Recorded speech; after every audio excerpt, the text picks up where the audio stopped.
this amazing band.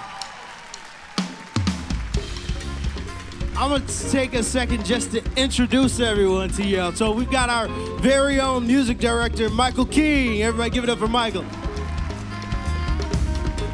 All the way from U of M, we've got my dear friend, Brendan Davis on keys.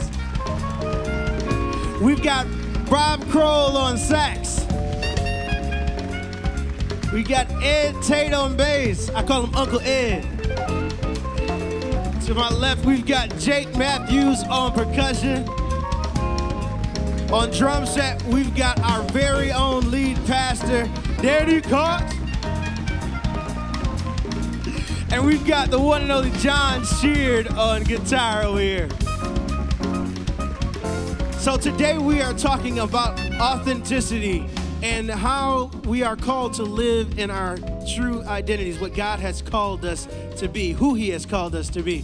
And I thought, what better way to start the day than to get our team together playing in their true identities, right? Plus, I get to indulge myself with some jazz and some chicoria as well, right? So it's a win-win situation. No, but that's where we're going today.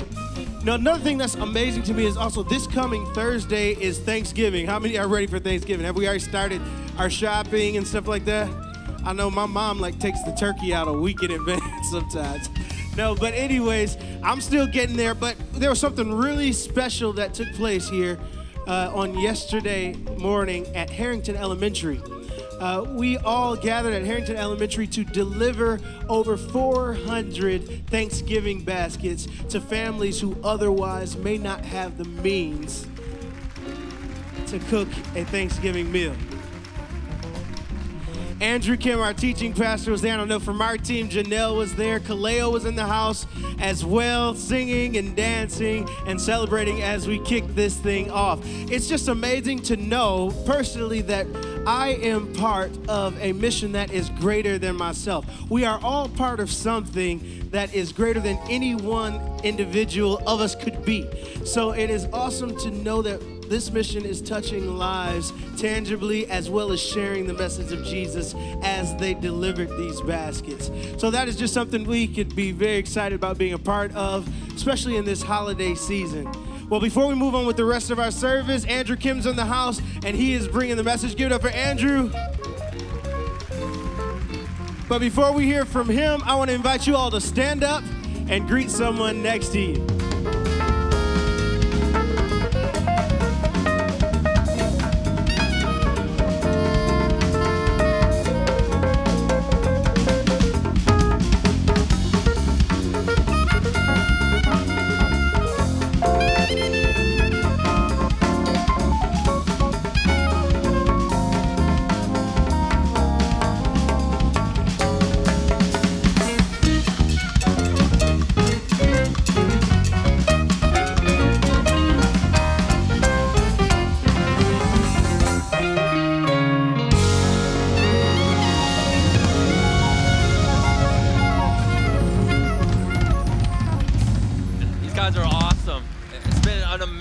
Amazing weekend so far, and so glad that you all decided to join us. For those of you who are streaming, so glad that you decided to check us out as well. And so we are in week 4 of our series, 5 Surprising Things God Loves. But before we actually jump into the message and I tell you a little bit more about where we're headed today, I wanted to acknowledge and for us to spend a few moments in prayer for the situation that's going on in California. And there are multiple fires that are going on. The 2 largest are probably, or the 2 most well-known are the one in Southern California, the Woolsey Fire, which has taken 3 lives, and the largest one in Northern California, which is Camp Fire, and has killed more than 60 people, and there are more than 1,000 people that have been unaccounted for.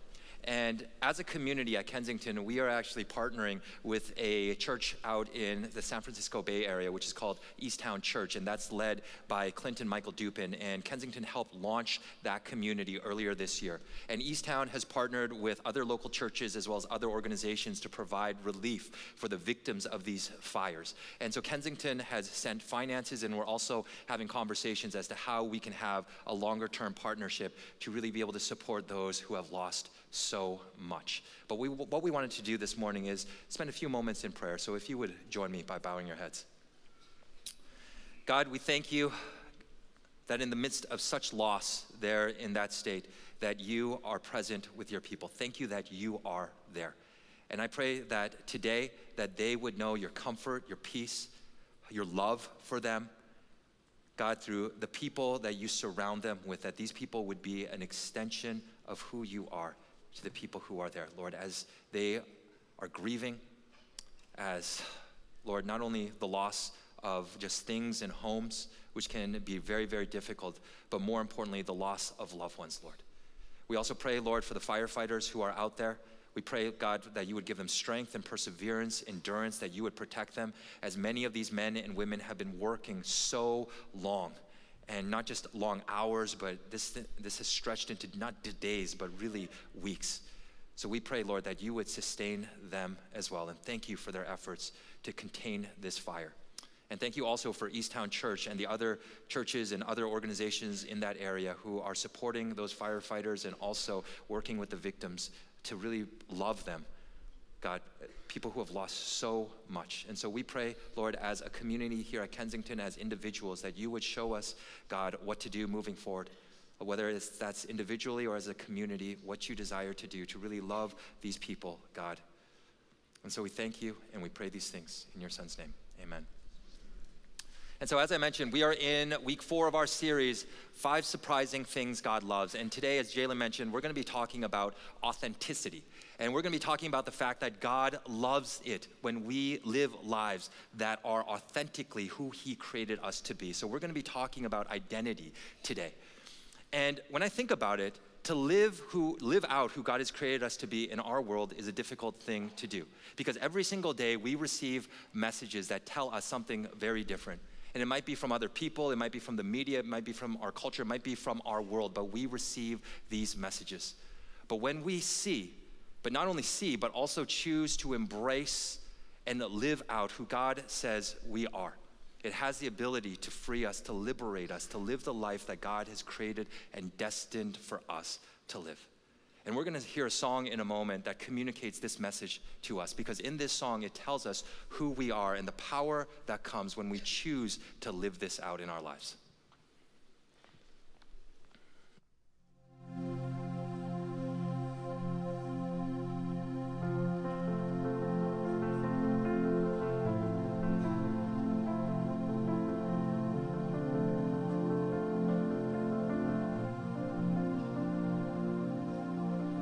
Keep fighting voices in my mind that say I'm not enough.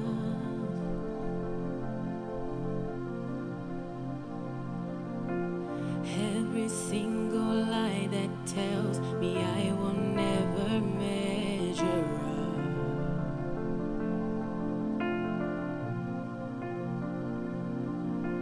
Am I more than just the sum of every high and every low?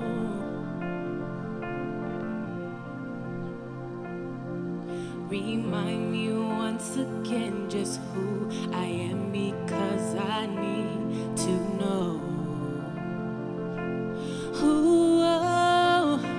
You say I am loved when I don't feel a thing, and you say I am strong when I think I am weak, and you say I am held when I am falling short, and when I don't belong, oh, you say I am yours.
taking all I have and now I'm laying it at your feet.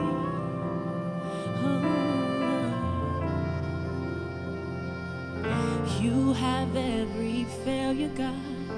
You have every victory.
Could I be more than I think I am? Could I be more than I say I am? Because I feel like I belong on the floor, but you pull me up to stand. I can't do it though. I can't help myself to believe, to receive the truth that you sent for me to set me free from the lies that I have believed. The lies are disguised, my eyes collide, my heart will start the thoughts inside. I'm not good enough. My past is marked like a Pollock painting, a portrait so unrecognizable, abstract, obscure that only my eyes could recognize those lies. I'm a failure, I'm unworthy, I'm unqualified. Those are my favorites, never gonna make it. Me and myself and I, my life, I'll just waste it. Let's face it, I'm just basic, just copy and paste it day after day. It's always the same, its colors are faded, and I'm done. But you say I'm not. You say I'm a child of the one true King. You say I'm your child and I'm worth your everything. So often I feel like I don't have a chance because of what I've done. But you say there is no condemnation in the Father, in the Spirit, and in the Son. I deserve to be rejected, but on the cross you said no. On the cross you said that all are accepted. And then you resurrected because you give life and you paid a price. And when that purchase went final, that was permission for my revival. See, because my soul's been made new, I'm no longer a slave. I have freedom in you, the one who saves. I'm forgiven, I'm loved, your grace I've received. And my dry bones are now living in these lungs. Oh, my lungs, they can finally breathe. So even when I feel empty and even when I feel dark, I still have a light that can still start a spark, and a spark that can shine, and a fire that burns. Oh God, there's no night in the sky that this light cannot turn. And when I am weak, in you I'm strong. And when I feel alone, in you I belong. And for too long I've believed these lies. I can't take it anymore. God, and so I'm receiving your love. I'm believing who you say I am. Because you say, God, because you say I'm yours.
time, the enemy, as well as sometimes ourselves, plant lies for us to believe that we are not good enough, not worthy enough, not equipped enough in order to live fully in who God has called us to be.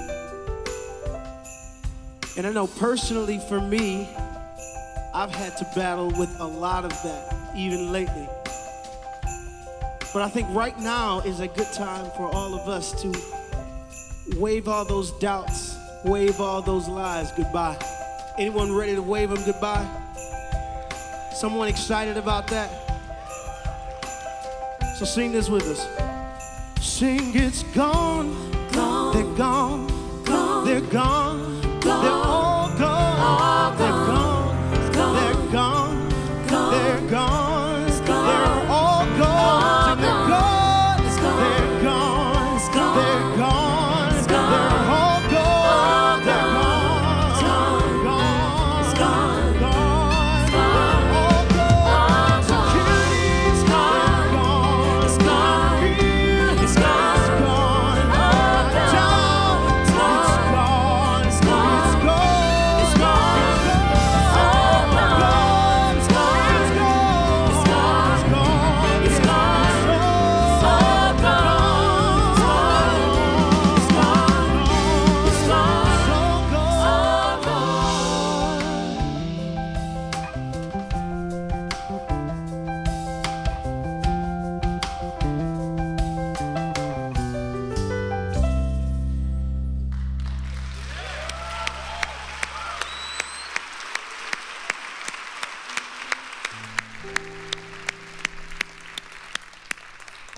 And so, God, as we just heard, sometimes what we need to do is we need to imagine, we need to see, we need to imagine who you've created us to be, God, because oftentimes it's difficult to step into that identity before we see it, before we've imagined it, God. And so for all of us here today, God, give us a glimpse of that, Lord. Another aspect of who you've created us to be, what our name is, the name that you have given us today, so that we could take a step, a step closer to you and a bigger step into that reality, Lord. And so we thank you and we pray these things in your Son's name. Amen. So we're going to be talking about authenticity this morning. And as I was thinking about this topic earlier this week, I was reminded that all of us here, I've been to it and you have been to many as well, but we've all been to parties, we've all been to gatherings, we've all been to get-togethers where everyone didn't know each other's name. And so when you walked in, you probably saw one of these, right? Probably not this big, but you saw one of these. And on these things, they asked you to write down your name and then stick it on your chest. And the reason why we write down our names is because our names are one of the primary things we use to identify ourselves, as well as to differentiate ourselves from others. But when you think about it, our names don't really communicate a whole lot about who we are. Because when you meet someone for the first time and they tell you that their name is Christine or David, Diane, or Jennifer, you don't really know, you don't really learn much about them. You don't learn anything about their family, about their hopes and the dreams, the difficulties, as well as the joys and the victories they've experienced in their lives. And so what if on these name tags, we didn't write down our given names, but instead, what if we wrote down a word that we believe best describes who we are? And if I asked you to do that right now, what is the word that you would choose? What is the name that you would write down on one of these? And I asked my two children this yesterday morning, and I love how children think. Because the first person I asked was my oldest, and she's 7, and her name is Eliana. And she said how she would introduce herself, what her name would be, is that she would say, "Hello, my name is Confident." Don't you love the way that children introduce themselves? None of us would introduce ourselves like that. "Hello, my name is Confident." None of us. And then I went over to my son and I asked him, "What would your name be?" And immediately he said, "Hello, my name is Video Game Player." And I think this, if you've ever met my son, he's 5 and his name is Isaiah, and he is one of the most joyful, fun-loving little boys that you will ever meet in your life. And he loves playing video games. This is a passion of his. And so I love the way that children think, because immediately for both of my children, they thought of positive things because that's how they see themselves. But earlier this week, I was thinking about what my name would be. What word the best word that I would use to describe myself. And the word that immediately came to mind, unfortunately, was not a positive one. Because how I would introduce myself would be, hello, my name is afraid. Because especially over the past month and a half, God's really shown me how much fear I have in my life, that I am afraid of a lot of things. I'm afraid of rejection, which is something that I've struggled with not for years, but for decades. I'm deeply afraid of what other people think of me. I'm afraid of rejection. I'm afraid of the unknown. Because what the unknown requires me to do is let go of control. Hello, my name is afraid. But this isn't who God created me to be. This is not my identity. And the reality is that for every single one of us here, as well as all of you who are streaming this as well, for every single one of us, we all believe lies about who we are. And that you may not struggle with fear, but the lie that you may believe about yourself is that you are unworthy, that you are not good enough, that you are rejected, that you are alone, and that you are hopeless. But whatever it is, the reason why believing a lie about who we are is so detrimental is what we believe about ourselves determines the way that we live our life. Because for every single one of us here, we live out of our identity. Every one of us. Which means that if we believe that we are alone, that we are hopeless, that we are rejected, that we believe these things, what the result will be is that we are going to live defeated and inferior lives. But when we begin to see, and not just simply see, but truly embrace and step into and believe who God says we are, it liberates us to live the life that God has destined and designed for us to live. And through that life then, God is able to have an extraordinary impact on the people and the world around us. But this is the big question then. How do you do that? How do you stop believing something that you have believed for so long? How do you stop believing that lie and choose to embrace and choose to believe the truth? That's a really, really difficult thing to do. And so this morning, what I wanted to do is I wanted to introduce you to a man named Jacob. And God did something incredible in his life, in that he did an identity swap in his life.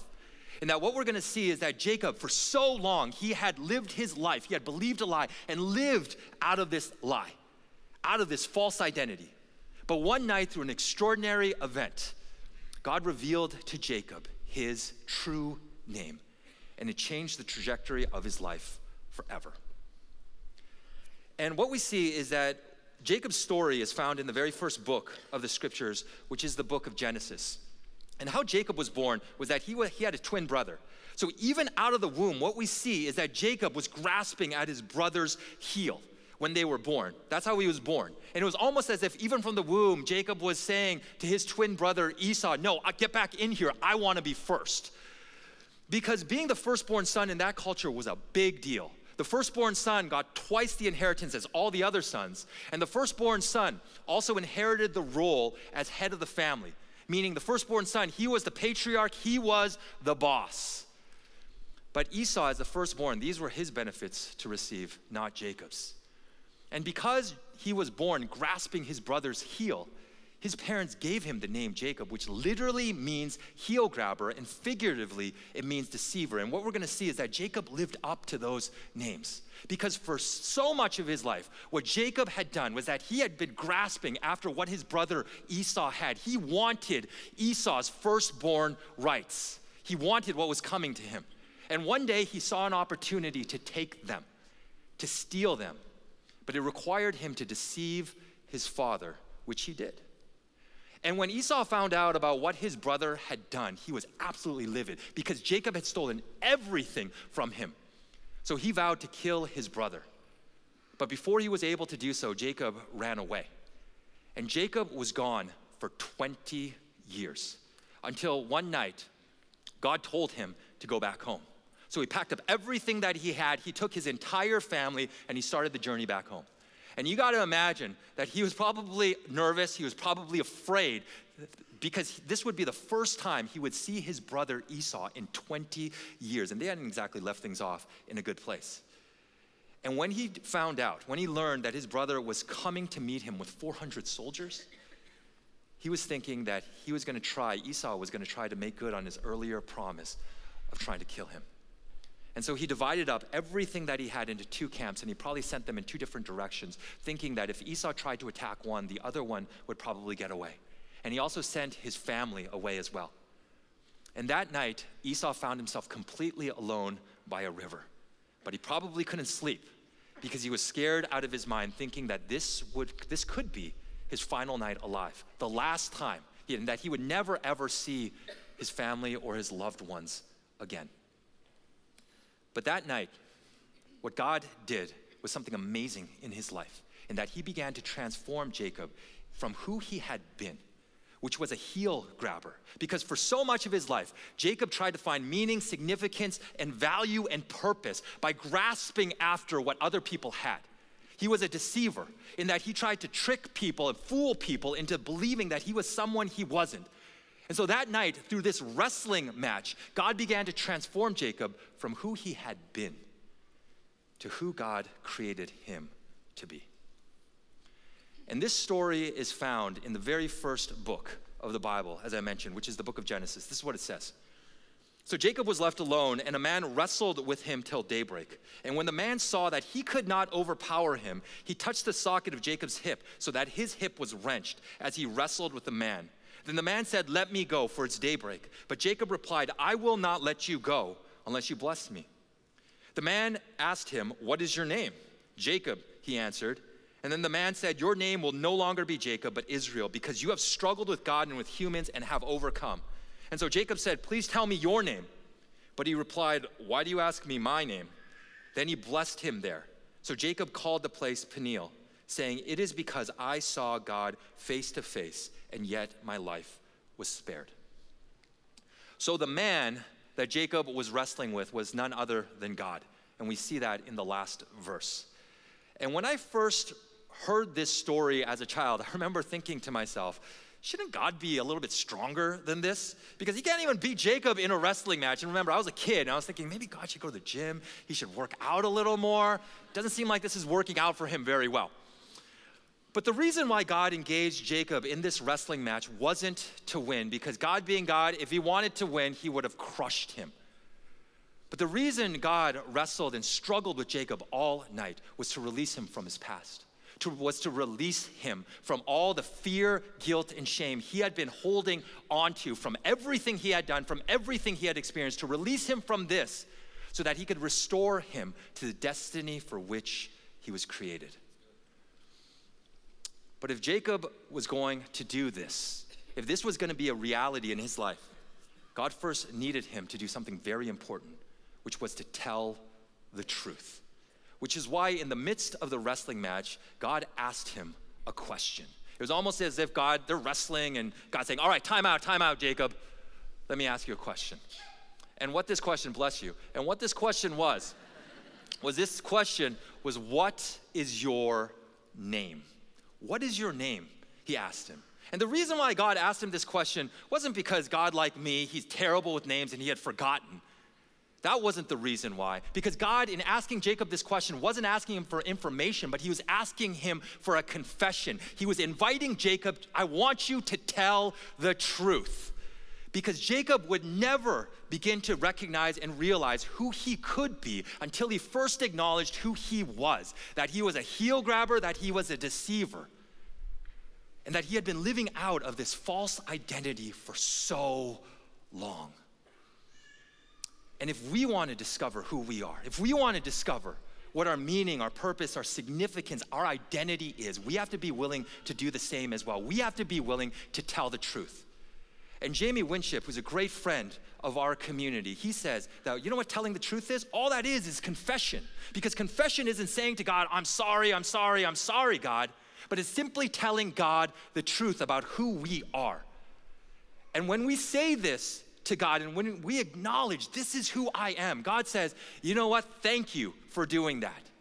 Thank you that now I'm working with the real you, not the fake you, not the counterfeit you, not the one that you're trying to trick everyone into believing that you are. Now I'm working with the real you.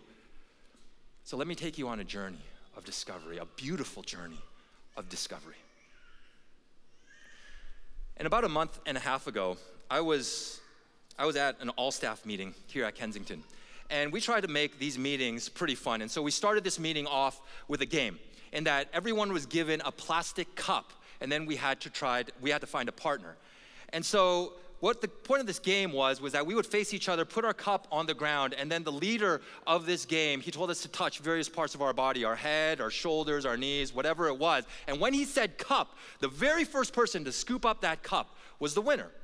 And of course, I lost in the first round, and so I went and I sat down. But then we went through a few rounds, and then there were only a handful of people left. And so these people were invited up on stage so everyone could see them. But we had an odd number. And so someone was asked to jump back in.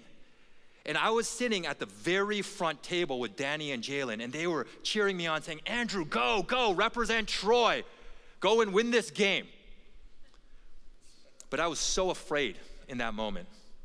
I was afraid of embarrassing myself. I was afraid of what everyone would think of me. And what that fear did was that it paralyzed me. And so I sat there, and through my inaction, I said no. And after that game, we were then invited to share stories of acts of kindness that people had done at our campus, because about a month and a half ago, we were in a weekend series called Intentional Acts of Kindness. And Danny Cox was the first one to stand up, and he shared a powerful story of something that someone did here at Troy. And I had a story that I wanted to share as well. But right before I was about to get up, all of these thoughts flooded into my mind that said to me, you know what? Your story's not that good, not compared to his. What if everyone thinks your story is terrible? Don't bother standing up. And what that fear did was that once again, I found myself afraid. And that fear once again paralyzed me. And so I sat there in that chair. I did not get up. And once again, through my inaction, I said no. And I remember leaving that meeting, and I was so angry at myself, so frustrated at myself, but also really sad for myself. That fear, my fear of what other people think, could have that kind of power over me, that it would prevent me from stepping into opportunities and saying yes to what I believe that God was inviting me to share stories of incredible things that God was doing in this community so we can all celebrate that and ultimately celebrate who God is. That fear would prevent me from doing that. And I remember later that afternoon, I was driving home, and I was sitting in my car at a red light, and I just broke down, and I told God the truth. And I said, God, I don't want to live like this anymore. I don't want fear to have this type of power over me. I want to be free. I don't want to care what other people think, but I want your opinion to be the most important thing in my life, more important than what any other person could possibly tell me. But this was the problem that I had. And I said this to God. And I said to him, but I don't know how to get there. I don't know how to get there. So I said, would you please show me how? And ever since that day, about a month and a half ago, God has taken me on a journey. And I'm going to tell you a little bit more about that journey in a little bit, but I've been on a journey for a month and a half trying to figure out, for God to show me, hey, this is who you are. But that journey of discovering who God has created me to be began with telling the truth, acknowledging this is where I am. And so if this is something that you want to know, you want to know, why am I here? What is my significance? What is my God-given identity? It begins with telling the truth, just like we see with Jacob, acknowledging who we are. Because when we do, when we confess and say, this is who I am, God is able to say, now I'm working with the real you. Now I'm not the counterfeit you, but the real you. Let me take you on a journey of discovery. And we're going to jump back into the story in a little bit, but what I wanted to do right now is that before we go back to the book of Genesis, I wanted to invite the ushers to come forward to receive our offering for today. And so we're going to receive our offering. And so if this is your first time here, please do not feel any obligation to give. We are just thrilled that you're here, and thank you for being here this morning. And instead, what we'd love for you to do is after the service to go out to the lobby and to stop by the hub. And you'll see people there. They have bright orange shirts, and we'd love to meet you, get to know you, answer any questions that you may have about our community. And if you are somebody who does give, we want to say thank you. We recognize that 80% of you give online. That's where Robin and I give, whether it's through the app, whether it's through the website, whether it's through text. All of these are such simple ways to give. You can probably give in 10 to 20 seconds. But we want to say thank you for catching the vision of what God is doing here. But going back to the book of Genesis, we see that Jacob wrestled with God all night, and this was not easy because of this. So Jacob was left alone, and a man wrestled with him until daybreak. And this is why it wasn't easy for Jacob to wrestle with God. When the man saw that he could not overpower him, he touched the socket of Jacob's hip so that his hip was wrenched as he wrestled with the man. Let me ask you a question. How many of you, just by a quick show of hands, have dislocated any joint in your body before? Just by a quick show of hands. So a lot of you have. Name the joint, just yell out the parts. Elbow, fingers, wrist, ouch, that's gotta hurt. Anyone, shoulders, right? Anyone dislocate a knee before? Ouch, okay, that's gotta hurt. I've never dislocated a knee. And so, but in looking at this passage, the largest joint we have in our body is actually our hip. And what we see in this story is that as Jacob was wrestling with God, his hip was dislocated. And so you can imagine he was in an extraordinary amount of pain. But Jacob refused to give up, and he held on to God. He kept wrestling with him the entire night, understanding that God was the only one who could transform him, that God was the only one who could release him from his past and restore him to his God-given future. So even though it was painful, the wrestling and the struggle and the journey that God had him on was incredibly painful, he kept holding on because he wanted to get to that end. He wanted to understand who he was. And if that's the reality that we want to experience in our lives, we have to be willing to do that as well. Because when we tell the truth, God will start us on a journey of discovery. But that journey will involve wrestling and struggling with him, just like it did for Jacob that entire night. And when you wrestle, when you struggle with anything or anyone, it can be difficult at times. It can make you very uncomfortable at times. It could even be painful at times. And the reason why it'll be all those things on this journey is because on this journey towards understanding who God has created us to be, for God to reveal this to us, he will force us to face our fears, our failures, as well as our insecurities. And nobody wants to do that. That is never comfortable. That is never pain-free. But if we choose to continue on this journey with God and not give up and not let go, when it gets difficult, God will allow us to experience something beautiful in the end, but we have to be willing to hold on. We have to be willing to trust the process, understanding that God so deeply loves us, and what he desires for us is for us to be free and to be living in our God and living out of our God-given identity. We have to trust the process. And over the past month and a half, God's asked me to do some incredibly uncomfortable things and really to face my fears and a lot of my insecurities. When I'm in meetings and I feel like, you know what, I'm the lowest guy on the totem pole. And all of these people, at least in my eyes, are so much more important than me. They're so much more experienced than I am, so much more intelligent than I am, so much more talented than I am. And what they have to say is so much more valuable. And oftentimes, sometimes when I'm in those meetings and a thought comes to my head that I feel like I should share, I've often shied away, thinking, who am I to share anything like that? And what if people think it's just absolutely ridiculous? And so now in those meetings, I often find myself feeling God saying to me, hey, you know what? I want you to share. It doesn't matter what these people think about you. My opinion is so much more important. Choose to believe that and step out. I told you this in the past, but my car, 8 months ago, I rear-ended a Hummer. So for 8 months, I've been driving around a car that has a hood like this because Robin and I didn't get it fixed because we want to buy a minivan.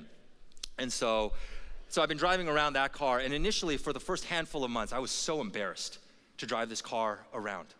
So when I would go to a store, when I would go to a restaurant, even when I would come here to church during the week, I would park my car far away and then walk, because I didn't want people to see that that was my car, thinking that if they saw that that was what I drove, that they would think less of me.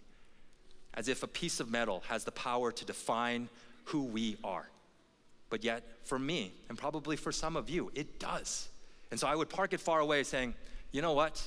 I don't want people to see. But what God has been telling me every single day, because I drive this car every day, he's been saying whenever I go anywhere, he's saying, I want you to park in the front. Park right in the front, because it doesn't matter what anybody else thinks. Your value does not come from this car, but your value and who you are comes from who I say you are. Park right there. At the same time, sometimes when I come off of this stage, and I remember the last time it happened was at midweek a few weeks ago, sometimes all these thoughts rush into my head that say to me, you know what, that was absolutely terrible. No one was moved by that at all. And maybe you should stop doing that. And maybe you should quit. And sometimes I get those intense thoughts after I walk off a stage. And I remember when it happened a few weeks ago, I knew that's not God saying those things to me. And so I asked God, what do you think? And can you please, what do you think about what just happened? And he said to me, you did what I wanted you to do. But I remember driving home that night thinking, God, I know this is what you said to me, but I am having such a hard time believing it. I am having such a hard time holding on to it because I want to believe all of these other things. But God was saying to me, hey, you know what? Choose to believe that, because that is the truth. That is the truth about who you are. And it doesn't matter what anyone else thinks about you or says to you. My voice, I want my voice and what I have to say to be the most important thing in your life. And so God has been taking me on this journey, which has been incredibly uncomfortable at times, asking me to step out of my comfort zone, to face my fears and my insecurities. And I am still on that journey. I'm a month and a half in. But what I do trust is that as I go along this journey, the journey itself is beautiful. It doesn't always feel beautiful. It doesn't always feel good, but it is. But at the same time, I know that what the end will be something extraordinary. And that's what we see with Jacob, because this is what God did with him, because he trusted the process. Now he said, your name, he changes his name, and he says, your name will no longer be Jacob, but Israel, because you have struggled with God and with humans and have overcome. And in the ancient world, a name was more than simply a tool to identify someone. A name, what it was that when you knew someone's name, it meant that you knew the essence of that person. That's what a name communicated. And so when God says, Jacob, I am going to change your name, he wasn't just simply saying, I'm just going to change just the name, what people call you, but rather God was saying, I am going to give you a new nature, a new identity. Who you are is not deceiver. Who you are is not heel grabber, but who you are is overcomer. That is your God-given identity. And because Jacob told the truth and then went on this journey with God and trusted the process, there was something beautiful that happened in his life. That's something God revealed to him in his life. And the reason why God did this was, of course, because he wanted Jacob to live out his identity so that he could live in freedom and that he could live liberated. But what God also, the reason why he did it was so that through Jacob, through this newfound identity, he could use him to change the world, which he did. Because if you keep reading his story, God used him in extraordinary ways. And that's what he wants to do with us as well. When we are able to step into our God-given identity and when we're able to live with authenticity, who God has created us to be, he is then able to use us in extraordinary ways, because things like fear and insecurity and our failures no longer hold us back. And we're gonna see a video in a moment of people who are living authentically, who know their God-given identity and who God is using to transform this world. And we're also going to see, this video also introduces us to our 11th global partner, which is the Dominican Republic. Because what we do with our global partners is that we develop strategic partnerships all around the world. And with these organizations, we support them through finances, through time, through leadership, as well as coaching, so that they can more effectively communicate Jesus to the people in their nations. And the partnership that we have in the Dominican Republic is with this organization called Go Ministries. And you're gonna see that God is using them to do extraordinary things in that country. And one of the people that you're gonna meet in this video is a man by the name of Elvis Batista. And he is a man who is living out his identity, living authentically, and God is using him to change the world. So take a look.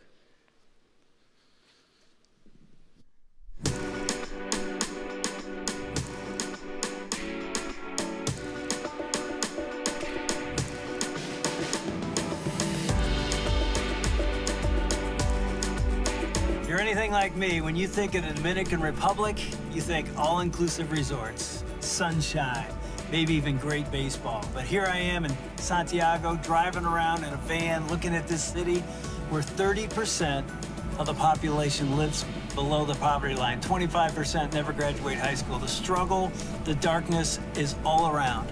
And yet in the middle of that darkness is a bright light called Go Ministries.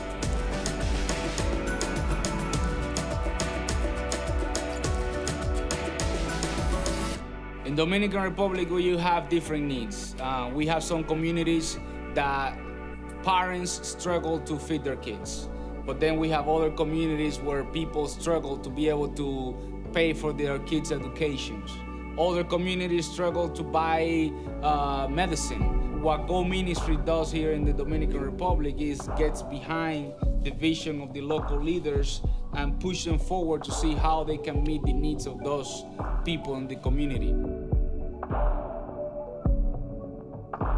We have a lot of parents that struggle to buy food to the kids, and the pastor and the leaders of the church become kind of like the father figures for those kids.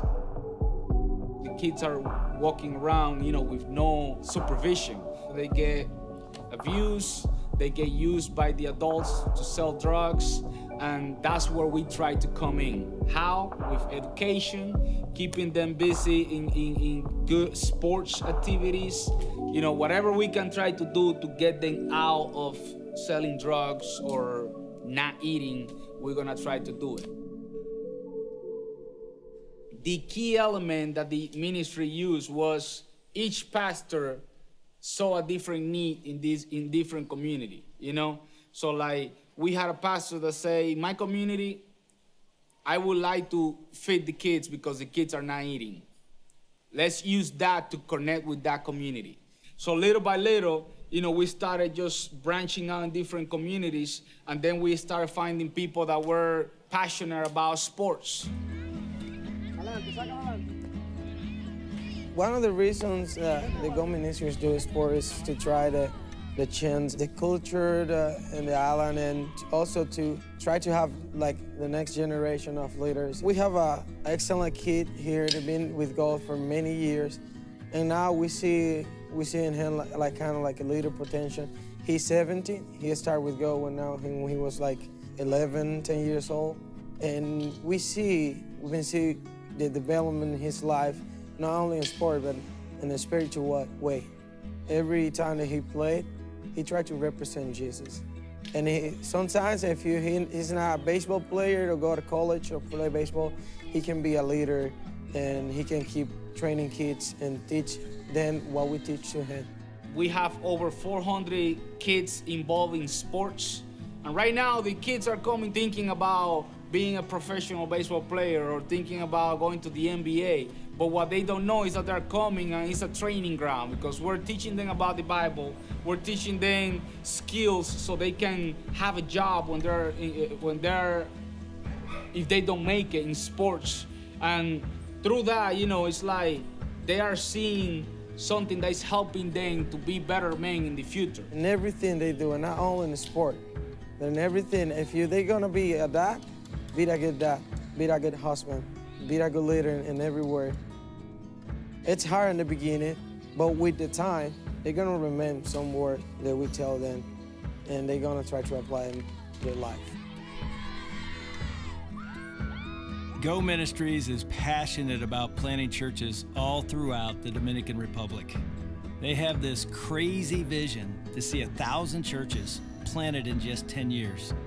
The leader of that vision is a guy named Elvis Batista. Coming to a Go Ministries sport camp as a young kid, he had dreams to play baseball in the major leagues, yet Elvis was impacted by a coach in a way that changed his life forever. After suffering an injury that prevented him from pursuing his dreams in sports, God placed a calling on his life that he couldn't deny. Driven with a passion to see everyone experience the love and redemption of Jesus Christ, Elvis leads Go Ministries' ambitious church planting movement today. Plantar iglesia es algo simple, pero no es fácil. Los principios están ahí en la Biblia, y es discipular a otros, enseñar a discipular a personas y enseñarle a discipular a otras personas. Yo creo que Dios desde niño me estaba preparando para ser un plantador de iglesia. Dios está utilizando toda la pasión que el deporte me dio para plantar iglesias ahora en su reino. He's like, you know what? I want to start this church in the neighborhood that I grew up on. On day one, he was preaching on the pulpit, and he said, listen up, this community is going to have 11 churches in different locations. And that same Sunday, he introduced two of his apprentices to the rest of the congregation. And he said, in a year, I'm either gonna be going somewhere else or I'm gonna be sending one of these two. So basically, from day one, his congregation knew what was happening. Discipulado y misión, haciendo misiones en las comunidades donde Dios nos ha llevado, multiplicándonos en otros líderes y discipulando a las personas es la base para nosotros plantar 1000 iglesias en lo que resta de los 10 años. As I think about this past week here in the Dominican Republic, I have so enjoyed spending time with warriors. Warriors that have the same DNA of Kensington. It's all about receive from God and then go. Receive the love of God in our lives that compels us to go and take that love to all those around us. It has been a joy. They're not about themselves, they're about reaching others with the kingdom, whether it's through a medical clinic, whether it's through nutrition and feeding people, the poor, whether it's using the avenue of sport to reach little boys and girls for Christ. I was that little boy on a ball diamond that somebody reached me with the gospel and didn't just give it to me, but poured into me that I would someday be a leader. And here I am sitting in the Dominican as a leader that was reached the same way this ministry, Go Ministries, is reaching people here, changing literally the world. It's such a joy to be with people. It's not about us. It's about what God can do in us and then through us to change the world one person at a time. Mi nombre es Alvin y mi sueño es ser doctor. Mi nombre es Silvia y me gustaría ser pediatra y ayudar a las personas huérfanas. Mi nombre es Oliver y quiero ser forense. Mi nombre es Jeremy González y mi sueño es jugar con Boston. Mi nombre es Elizabeth Joseph. Mi sueño es ser doctora en un futuro, poder ayudar a los enfermos y aprender a jugar fútbol y ser una profesional. Mi nombre es Luis y quiero ser ingeniero. Mi nombre es Carolyn Díaz Díaz y mi sueño es ayudar a las personas que no tienen un hogar y no tienen familia.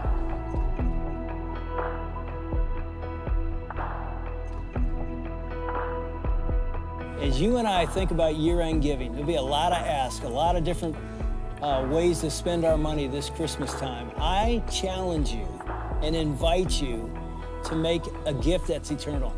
You give a gift to Kensington at year-end, that money doesn't just stay here. Some of it stays here. A lot of it goes to impact the world through ministries like Go, through putting wells in Africa, through hospitals in India. Your gift, my gift, literally will change hundreds of thousands of lives through our global partners. And so with no apology, I invite you, I actually challenge you, do something eternal with your money this Christmas. Seriously, give a gift that will change lives forever. Join me, let's go. Let's do this together. It's incredible what God is doing in the Dominican Republic. It's a bold vision. 1,000 churches in 10 years. Think about all the people who would be introduced to the hope, the love, the peace, the joy of Jesus through those faith communities. That sports ministry that they have going on allows children to laugh, allows children to be kids, to have fun, and most importantly, they are introduced to who Jesus is, many of them for the very first time.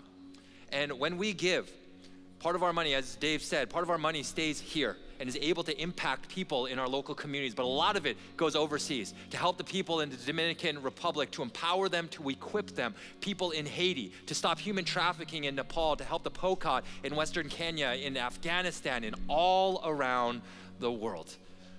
And so this holiday season, as we move towards the year end, Robin and I have been contemplating, we've been considering, we've been praying about, God, what do you want us to do? Do you want us to give? And if so, what would you have us give? And so I want to invite all of us to prayerfully consider that as well. If this is something that God is inviting you into, because when we do, it literally has the power to change people's lives, not just here, but all around the world. And as we saw in this video, we were introduced to this man, Elvis Batista. I love his story, and I love the journey that God has taken him on, because he is someone who is living out of his God-given identity, and as a result, he is living a life of courage, of intentionality, of purpose, and through him, God is changing the world. God is changing lives. And for every single one of us here, we all live with multiple names. Some of those names have been given to us by others. Some of those names we've given ourselves. Some of those names are life-giving and encouraging. Other names are incredibly painful, and they remind us of past wounds. But these names define us, not only in our eyes, but also in the eyes of others. But what about that other name? That other name that defines us in the eyes of God, which is the truest name that we have, the name that we long to be called, because this is who we are at the very core of our being, the name that God longs to call us, because that is the person he has created. And how we discover that name is when we choose to tell the truth and we acknowledge who we are. And then God will take us on a beautiful journey of discovery. And that every day, every week that we are on this journey, that we will be able to step into this identity, hopefully more and more. And that through us, when we are living out of this place, God will use us to do extraordinary things to change the world. And we're gonna hear a song in a moment that reminds us of who we are, of who God says we are. But during this song, and even as we leave from this place and enter into our week, what I wanna invite you to do is to ask God this one simple question: what is my name? What is my name, God? And just wait and just listen for him to speak to you. And that when he chooses to, that we would choose to embrace this, that we would see this, and that we would step into this identity more and more. So let's step into this moment together. I'm gonna invite you all to stand. And as we get ready to sing this song together, I just want to give you a thought that Scripture tells us that yet while we were still sinners, Christ died for us. And because he died for us, we have now been reconciled with him. And since we've been reconciled, we are no longer condemned. We are no longer slaves, but now we are his children. How many know they are a child of God? Scripture tells us who the Son sets free is free indeed. How many know they're free? Are y'all excited about being free? Well, let's sing this together. Who am I that the highest King would welcome me? I was lost, but he brought me into his love for me. Oh, his love for me. Who the Son sets free, oh, is free indeed. I'm a child of God, yes I am. Free at last, he has ransomed, his grace earns deep.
You are God's child.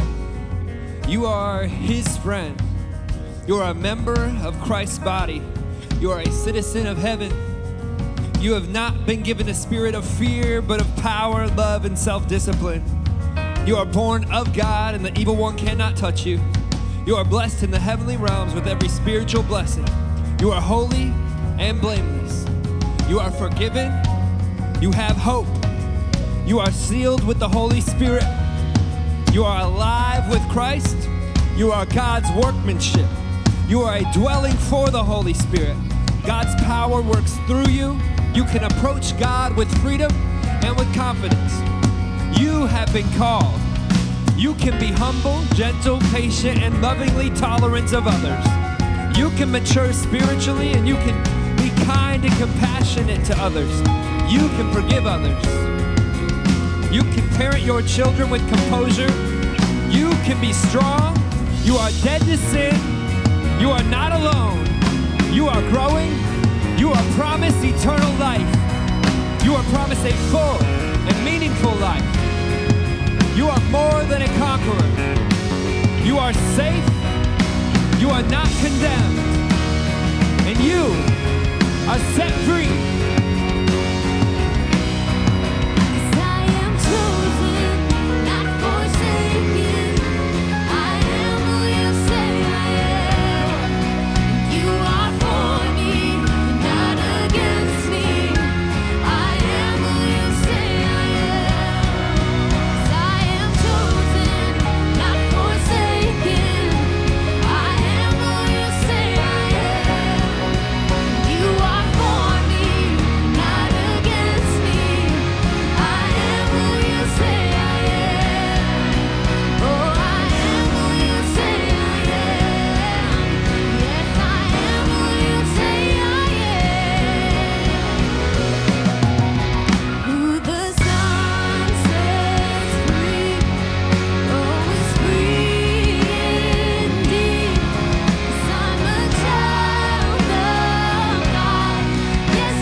God, we thank you, Lord, that this is who we are, that we are not rejected, but we are accepted.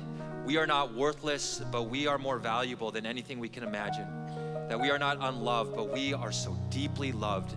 And the reason why we are these things, because what our name is child of God, son, daughter of God. May we never forget that, and may that be the loudest voice in our minds, especially in a world that tells us messages that are the total opposite of who you say we are.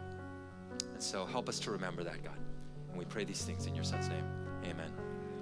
Before you go out, just a few things that I want to mention. All of you will receive one of these brochures as you go out, and this tells you that in the past 8 years, extraordinary things have happened because of your generosity, because of your involvement. 250,000 people in Western Kenya have clean water. More than 70,000 meals have been delivered on Thanksgiving in the past 8 years. We delivered 1,700 yesterday. Absolutely. So we want to say thank you to all of you for your generosity and for your involvement. Also, this Wednesday, we do not have midweek here at Troy, but over at Orion and Clinton Township. Love for you to join them. Also, if anyone would like to receive prayer, our prayer team will be up front. Thanks so much for being here, everyone. Have a great rest of your Sunday.